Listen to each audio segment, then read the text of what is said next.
Right, we'll move then finally on to the last item, which is the customer contact centre call handling update report. And again, just by way of context, I do regularly receive feedback, both informal and formal, from members of the public and the media from time to time around the call centre, and how it can impact, of course, directly on victims and witnesses around the ease of contact and quality of service. I have visited the contact centre on a number of occasions, and I've got another visit coming up very shortly to meet with Tom Donahoe, the manager, and some of the staff. So I look forward to that. And particularly the performance around the 101 number continues to be raised with me, both at partner and community meetings, and regularly raised through casework in the office.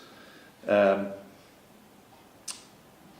you know, we have a youth advisory group through this office, and they feed in views, and they've visited the call centre as well.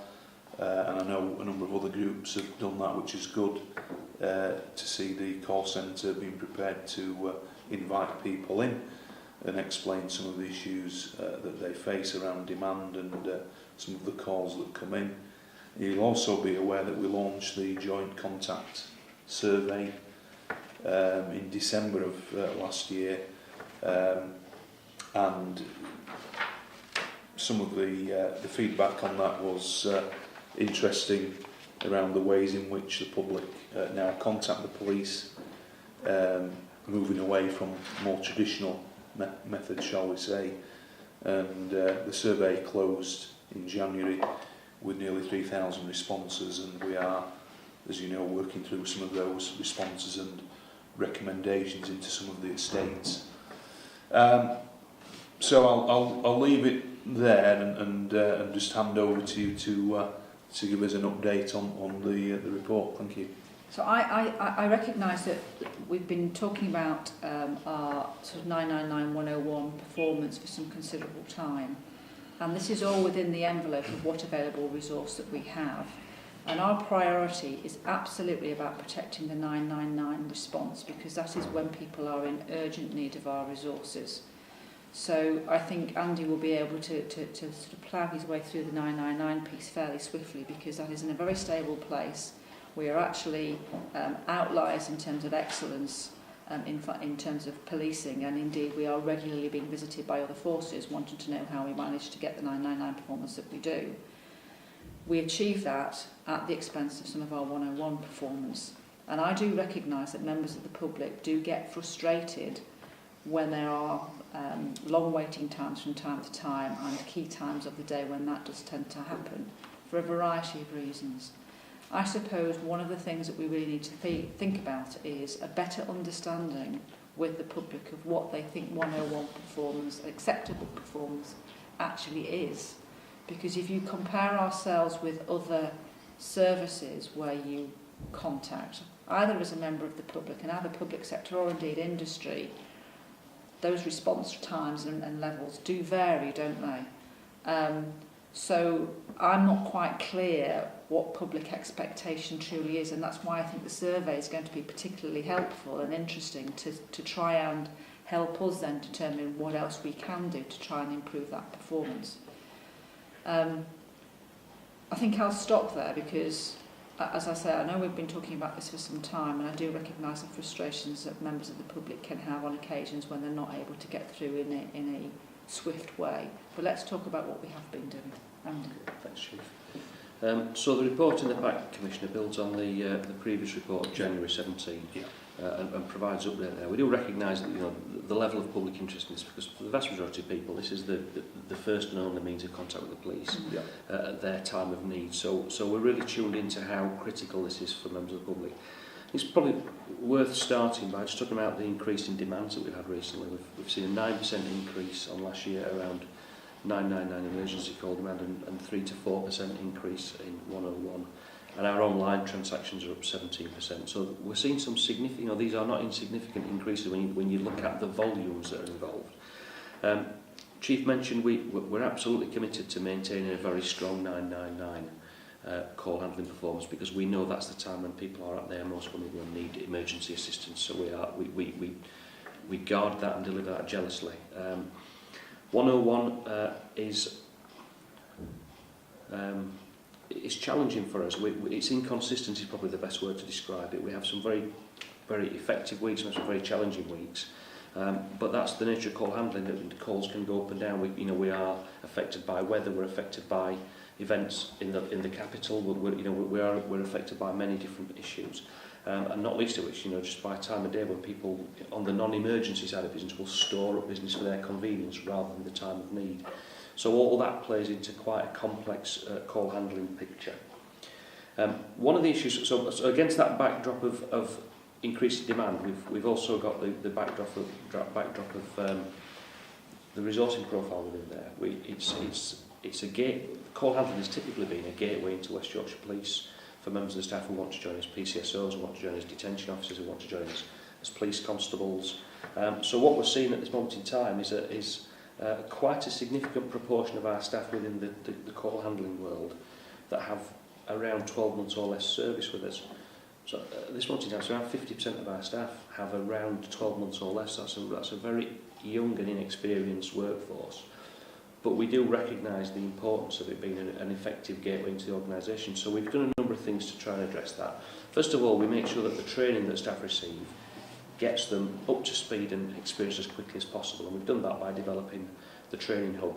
So we're able to give a safe learning environment for staff, with experienced staff supporting them to give them that practical advice about how to answer calls, but equally that sort of that support, because they can be quite traumatic. Calls can be quite traumatic and difficult for staff to hold. So we need to make sure that we are supporting our new members of staff through that training period, but they get the dedicated, experienced staff who can support them through there. We've modularised the training so we can switch modules on and off, and we can get people in the live environment quicker.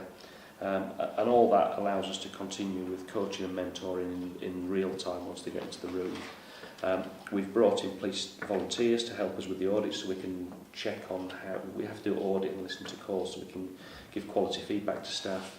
So we've brought volunteers in to assist us with that, and we've built an ongoing recruitment campaign with training courses virtually by the month through June, July, August, October this year, with intakes that will help us keep abreast of the sort of attrition within the call handling world. We've also put policies in place around retaining staff within the call handling world for a minimum of 9 months. So when staff join us, they can't move on to other roles for a minimum of 9 months, and that's giving us a little bit more continuity. We did find members of staff who were putting twin track applications into the organisation, joining us as a call handler, and almost within weeks jumping off that onto a separate recruitment campaign for other roles. So we've been able to address that, so we've got some stability in the recruitment. And we also use bespoke training plans in our knowledge portal, which has lots of video training resources for staff. So if they need to, refresh the memory on how to deal with a certain incident, then they can tap into those training resources. But in and amongst all this, what we're also seeing now is new and emerging demand around mental health, around missing from home, and a real challenging demand that's appearing from our partners, because as our partner agencies are suffering from austerity cuts, they, as their service withdraws or reduces, it tends to fall over into policing and with that agency of last resort. So we are seeing increasing numbers of calls being referred through. So we've seen about a 15-16% increase in some areas. So there's work we're doing with partners to understand how we can better manage that demand, so it doesn't just fall over onto us and create unnecessary demand. Just in terms of some performance data, 999 call handling, Chief mentioned, we are at the top of the tree in terms of national performance there. We have virtually no abandonment rates for 999 calls. April this year we didn't abandon one call. We're less than 1%. It's a success story. We nationally, the National Police Chiefs Council monitor delayed 999s, which is when a 999 call rings for a minute and then is represented back to BT. we're about as good as it gets, we are as good as it gets in the country there, so people are going to have a look at how we manage all those processes. It's been reflected in the HMRC grade and what the forces are doing. So it's a real success story for us there. In terms of customer satisfaction for 999 calls, 97% satisfied for ease of contact and 94% for the ability of the call handler to deal with concerns. As I mentioned, it's more inconsistent around 101, but that is as a result of that positive strategy to protect the 999 calls. So our average queue time is improving. It's been as low as 13 seconds, but it's been as high as 240 seconds. So it's a really inconsistent picture, and we are at the whim of quite a number of pressures on there. But again, in terms of customer satisfaction, 93% for ease of contact and 95% for the ability of the call handler. So, you know, we are doing some things very well, but we are still in that challenging world of 101. We are very keen for the call centre staff to resolve calls at the point of contact. I believe that delivers a better service to the public rather than handing off to other agencies, so or to other departments within West Yorkshire Police. So we're currently at about 60 to 65% of all calls are handled and resolved within the unit, which I think is a really strong position for us to be in terms of delivering good service to the public. And part of what we're also trying to achieve within the sort of overall strategy of managing public contact is to make better use of other contact options. So we've got web chat, we've got online crime reporting, lost property reporting, hate crime, call back to contact officers, track my crime. There's a long list of options there, as well as resources for members of the public on the website around click before you call so they can make their own inquiries, and that's helping us manage demand. We're trying to make really effective use of social media, not only to celebrate the work we're doing, but to advise members of the public when we're experiencing times of peak demand, so that members of the public can elect when to call us.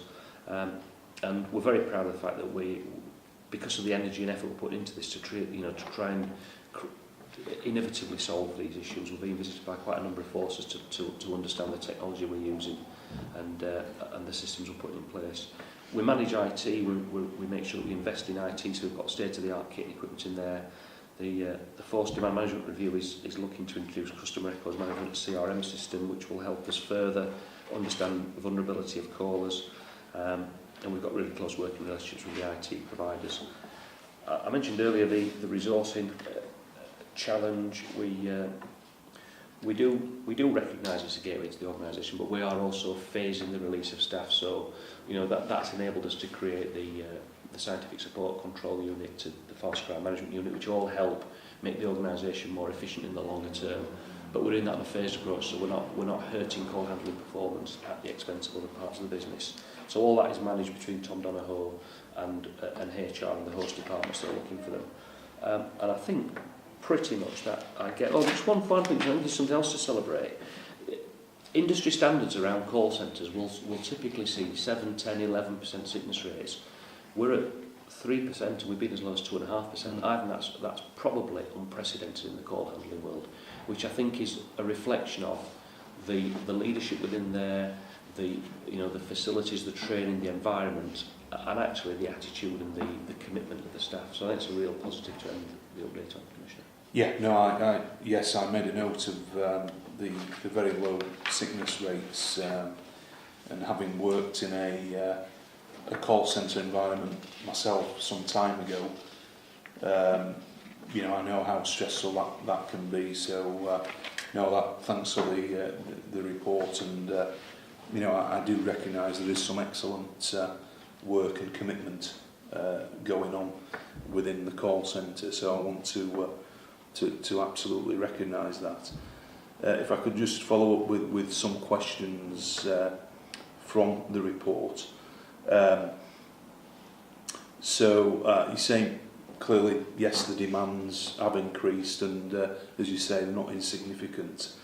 But I guess could you say more about that on the impact on experienced staff in terms of monitoring and then having to train less experienced staff? I mean, it's an interesting environment, call handling, because it's not somewhere we can typically bring in staff that have trained somewhere else. We can bring accountants in from other companies to be accountants for us, but you can't bring in a police 999 call handler from anywhere other than policing, essentially, because even other emergency services don't deal with the range of incidents we deal with. So it's very resource intensive in terms of giving people those practical skills, and you know, on the end of the telephone is typically a person at their most vulnerable and most in probably crisis. So supporting new members of staff and giving them the practical expertise and experience to deal with that requires us to have experienced staff sat alongside them, which of course, you know, that takes the experienced member of staff from call handling. But what we've been able to do is develop the training hub concept, which is a bit like a tutor unit for call handling, where we can take the staff into a more quiet part of the call centre. We can have experienced staff working across numerous new starters, so we're not having to have one-on-one. So whilst it is demanding on the experienced staff, we're able to do it very efficiently and have less experienced staff supporting more inexperienced staff. We do it through volunteers. We've got a lot of we've got a lot of experienced call handlers who are very proud of the work they do and are very happy to share and develop with their colleagues. I think there's that sense of pride of doing a good job well. So it does place demands on experienced staff, because clearly they understand the pressures of working in the room, but the investment in the new starters at that early point in their career gives us the opportunity to get the inexperienced staff trained up and back assisting their colleagues as quickly as possible. So it's and of course we can flex. We can at times of peak demand we can bring experienced staff back onto answering calls and nines, etc. So Tom's got a really effective way. In fact, the training hub has been viewed by others as good practice, and that's part of the reason why we get so many visits. So just taking that a step on then, so and stepping stone, you know, is a phrase that you've used, and it being seen as a gateway, if you like, into the police. In the report, it talks about exit interviews, and it's really just what more do you think we can do in terms of retaining those who have received the training and gain that experience to carry on being employees in the contact centre for longer than 9 months, for example?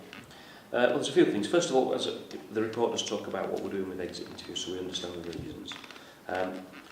We've put the policies in place around phased release of staff, so that helps us organisationally not to lose a glut of staff all at once. The changes that we've put in place around terms and conditions that allow us to gatekeep when people are allowed to move on. But I think, you know, increasingly we've been a little bit of a victim of our own success in that we had quite a number of staff within the call centre environment who had wanted to become police officers because we hadn't recruited for such a long time. We sort of stored up quite a number. When the recruitment door opened, we kind of got a rather quick exodus. That's settled down to some extent now. We are seeing a picture where there will be where we're hoping and anticipating that there will be regular recruitment for the years to come. So there isn't this sense of urgency of I better get out quickly because the recruitment door might open and close. I think people have seen that there's a better opportunity to get more experience in the call handling centre and then look to move on should that be the case. But equally, you know, we are recruiting people who want to be call handling agents, and so that little bit of almost like a little L of people that were built up. We've kind of seen that through now. That's not to say we're not going to have attrition. We are. It will always be a gateway into the organisation, and there's a number of reasons for that. You know, one is around it's an entry level role within the organisation. It's a scale 3 role, and so people will understandably want to see career advancement in terms of pay, and invariably that means moving out of the CCC into other higher paid roles. Because of where we are at the minute around geography, the call centre is in Wakefield. Staff live all around the county, and we recruit actively across the county. They will see the opportunity to move to nearer home to work in one of the district control rooms if they can. So geography can be a pressing issue, and people just have career plans around wanting to be police officers or PCSOs, etc. So one of the things that we are doing is we've got a review of contact management, and we're looking at the potential for a 2-centre operation where we make better use of facilities at Dudley Hill, which would allow us to retain call handling expertise but living in the locality around Bradford. So that's one of the options we're looking at in terms of a longer term strategy. And just the work we do to value staff and celebrate their work, because you know it can be a pressure cooker working in the call centre. It But I think, you know, the more we do, and equally, you know, it's really important, you know, your visits are a real tonic to the staff, as are the chiefs and other, when the public are coming through to see the good work, that's a real tonic and a shot in the arm as well with the staff. Okay. I just think, though, Andy's phrase with victims of our own success is very fair. So we've placed a really, really difficult challenge on Tom and the team by setting up the MPAS Ops room, by setting up the CSI process, by insisting on everybody who goes into the district control rooms has got to come through CCC first, to try and make sure that you have a better understanding then of how all of those processes work. Plus, of course, you've got to learn all of the IT. So, in fairness to Tom and the team, it has become a conduit for a number of reasons that we have asked of it, but we are getting some stability in other parts of the organisation now. But at the end of the day, when you are first into the organisation and listening to those calls for service and getting a real flavour of what policing involves, I am not unduly surprised that people then want to go on and do different things within policing. The good part of that is that we've retained them and kept them within the service, and they've got a really good understanding of what operational deployment looks like. The difficulty is it still continues to perpetuate that funnel, if you like, into the organisation. So I just think we've got to keep on working at it. We've, as you know, started to look very much at the times of the day when people might be able to come in and give us a bit of peak cover, and also what the recruitment profile looks like that we've briefed you about before. I also think there's probably more that we can still do around marketing and media and making sure people are aware of what the alternatives are. But when we're still getting calls for service around real disappointing requests for service through the 999 system, we cannot let our eye off the ball of this one. We've got to continually remind the public about what we can do and just as importantly what we can't. Yeah, and you know, you mentioned the 17% increase regarding the online sort of contact, so that continues or appears to do. It's what more that we can do, I guess, around that type of self-service options to try and reduce some of the demand and offer contact in a way that is acceptable to members of the public. And I think that goes back to the marketing and media that your office and our office do, taking the opportunity. So if you remember a year ago, we had a really successful day when we brought Look North, for example, into the contact centre. Well, maybe there's an opportunity to say 12 months further down the line, where are we now, and see how that might work. I do think there's a number of things that we could do. But as I said, this is one of those things that I just think we've got to constantly remind the public of the fact that the 999 performance is very positive. 101, you may have to wait just a little while longer, but we also need the survey results to get a better flavour of what the public expectation is, and then what we can actually try and do to try and raise awareness of what some of the challenges are. So, recognising that the HMIC rating, which you know did say that we are the best in the country, to use their words in the report, and the you know, it's really how do we sort of pick that up and then work it into some form of strategy, if you like, going forward that is beyond this report. And is that the intention, to have a sort of a longer-term strategy to continue this direction of travel? So in terms of the strategy for contact management, it's essentially we've four elements to it. First of all, there is just the continual review of channel options. So how can members of the public contact us? Because historically it was 999 or the switchboard, now 101, but increasingly we're seeing online opportunities. We're looking at introducing the customer relationship management, so we've got better insight into people's vulnerabilities, and I think just leading the way in terms of how we provide alternative options for members of the public to contact us at times when they want to contact us, or to self-serve, because self-service is a really effective way of doing business for non-emergency, where actually we're not doing the keystrokes, members of the public are doing that themselves they can control the data quality, they can make sure there's no misinterpretation.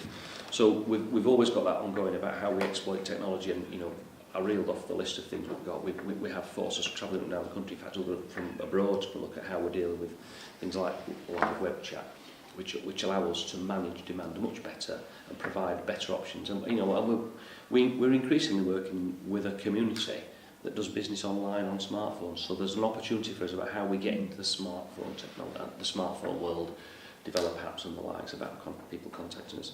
The second part of the strategy is about the resource and the ongoing resourcing issue. It will be a perennial issue for us because call centres do have high attrition rates. People do move on to other occupations. We know from just the examples we've given about how people move within the organisation. So the continual attention to our resourcing plans, our training and offering it as a career pathway is important to us. A wider review of contact management that I mentioned earlier about how we broaden the offer around contacts. That is everything from public inquiry counters to on-street contact to how we manage the call centre and DCRs, and the work that I touched on earlier about how we're looking to improve business continuity, business resilience and call centre resilience by looking at sort of multi-site options there potentially. And then I think how we look at demand reduction through education is the fourth sort of key plank to that, because what we do know that we can plot demand around calls, and a lot of it is just around the time. The 999 calls arrive at the time of need. The non-emergency is at the time of convenience, and of course the time of convenience for many is just after work. When they get in that early evening, we get significant spikes in demand. So being able to educate when we're busy, when other options, alternatives, use of social media, use of the automated voice messaging we can put on to mention to members we know about incidents they may be reporting. That's another key element, and we're really working hard around. We've got a very well received Twitter account, but there is more to do. There's a lot more we can do. And I know you've got a sense of the energy and effort that goes behind all this. And this is not for the one to try, and it's just about making sure we get systems and procedures in that then become adopted and embedded with the public. Yeah. I think there's a risk for us as well of looking at this in isolation of that broader piece that we touched on in the neighbourhood policing review around engagement. Because actually what we really want to do is enable the community not to need to ring us at all because issues aren't happening in their communities. So the whole piece actually needs to be connected up. So, I've tasked Andy to have a look at those key areas with you, your fresh perspective with taking over this particular responsibility. But equally, I think that broader piece around communication and engagement that I know that we're looking at, Sharon, is going to be quite an important piece for us. Yeah. Okay, well, thank you for that update in terms of the contact centre